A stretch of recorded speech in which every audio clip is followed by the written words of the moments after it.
Sam Darnold was good for them, but you lose your best running back, you lose your best edge rusher, and a bunch of other great players leave. They were 14-3. Can I see them have a 5-win regression, especially following a Super Bowl? Absolutely. So biggest regression by far is the Seahawks. Who do you think wins the division? I think right now I would say the Rams, but they'll be competing with the Niners. Gun to my head, it's the Rams right now. I think talent wise, they don't have many holes.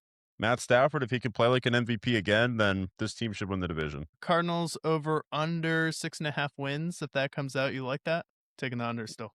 Not quite. I think 6.5 is a perfect spread because I think they're going to be 6-11. Like if I had to guess, gun to my head, they win 6 games. I don't think they're going to have 7. So I would take the under, but it's not a negative under. It's just I think they're going to be at 6 wins exactly. Well, we just covered the NFC West. For the four of you watching right now, comment, who is going to be the winner of their division? Do you think the Seahawks take a step back, losing Boye Mafe and Reek Woolen? I do see there are people watching, so make sure you hit like or dislike if you don't like the show. And then also comment who you think is going to be the biggest surprise in the NFC West. We'll go with that. And then we go over to the AFC West, which has some really interesting teams. I feel like all four of these teams have something interesting to offer, but we'll start out with the Denver Broncos. They are the reigning Super Bowl champions right now, or the reigning division champions, not Super Bowl champions. I have no idea where my mind just went. I apologize. And then you have the Broncos here. They re-signed Sam Etlinger. They re-signed J.K. Dobbins. And they pretty much every single move that they made was a re-sign. They don't lose too many big pieces either. But this is a team that's gonna focus on building in the draft, focusing on getting younger right now. Still have Sean Payton there, still have Bo Nix. But for the Broncos, what are you looking for them to do in the draft? And are you surprised that they didn't do anything in free agency? Surprised by it necessarily, but I think that if they were a team, if there's any team that could use a big move to get themselves over the hump, this is a team that if you want to get better offensively, go after someone like AJ Brown and steal him from the Patriots, or like they don't necessarily need him, but I think Max Crosby would make that defense a top defense, maybe of all time at that point, because their defense was really good last year. And you have Nick Pedino and Pat Surtain. If you want to be aggressive and you clearly have cap space, go after and make that move. But the big thing for the Broncos for me is like the receiver core has been lacking pretty much since the Super Bowl, and they haven't done anything to address it. Cortland Sutton is a good receiver, don't get me wrong, and he's proven to be a one, but outside of him, it's Troy Franklin and Pat Bryant. Go out and get a receiver in the first round, please. And then running backs, I'm concerned about J.K. Dobbins. He's coming off of a major injury. And then R.J. Harvey, I like him, but he didn't really show too much wow with me last year. I hope he can make that next leap in year 2, but they got to focus on their offense. That's what they need to focus on, not their offensive line. I'm talking personnel talent. Go out and get the best receiver available. You guys are picking, let me see when they're picking this year. They're picking 30th, so they're not doing themselves any favors. With that 30th pick, get a wide receiver or get a running back, whoever is the best available. Get some offensive talent because that's the big thing. Bo Nix comes back, let him have somebody he can throw to or hand the ball off to. Yeah, because for this team, you hit the nail on the head there. Like, Cortland Sutton is getting older, and Cortland Sutton, he's one of those guys, is a one, but on an ideal team, you want him as your number 2. Like, the Rams won the Super Bowl with Odell Beckham Jr. as their number 2 option. Cooper Kupp was the number 2 for the Seahawks last year. Then you also had Rashid Shaheed and other players making plays there, but you definitely need talent. Honestly, go with tight end, though. I think for the Broncos, with the style that they play with Bo Nix, if you can get a difference maker at tight end, you still have players like Marvin Mims there. You still have Cortland Sutton. So if you can get someone who could be like maybe someone like not Brock Bowers, but someone closer to Michael Mayer or Tucker Kraft, where they can step in and just be a solid above average tight end, make big catches for you in those short yarded situations. I think that'll help open up the short game for Bo Nix there, pick up third downs and keep drives alive. But I do think J.K. Dobbins re-signing him, that's okay, but I also would like to see them take another running back, but I do think R.J. Harvey's going to take a step forward, and then really defense, all you need is a linebacker at this point, but defense was your strength last year, so yeah, just focusing on those skill players, but I think tight end should be the priority. Yeah, I would agree. And I think right now, looking at who's available around that time, and obviously the NFL draft, who knows? Eli Stowers out of Vanderbilt. He's a guy that should be there. He's 6'4, 240, blocking tight end, has some receiving upside. I would look at Eli Stowers potentially as a pick that could be good there. If he's still available, which I doubt he will be, Kenyon Sadiq from Oregon could be really good. Overall, a tight end would be great. I'd love to see them with a Brock Bowers like talent on that team because I think that could be what makes their offense really pop. Yeah. I mean, I feel like everyone would love a Brock Bowers like talent though, but I feel like there only will be one Brock Bowers, at least in the modern NFL.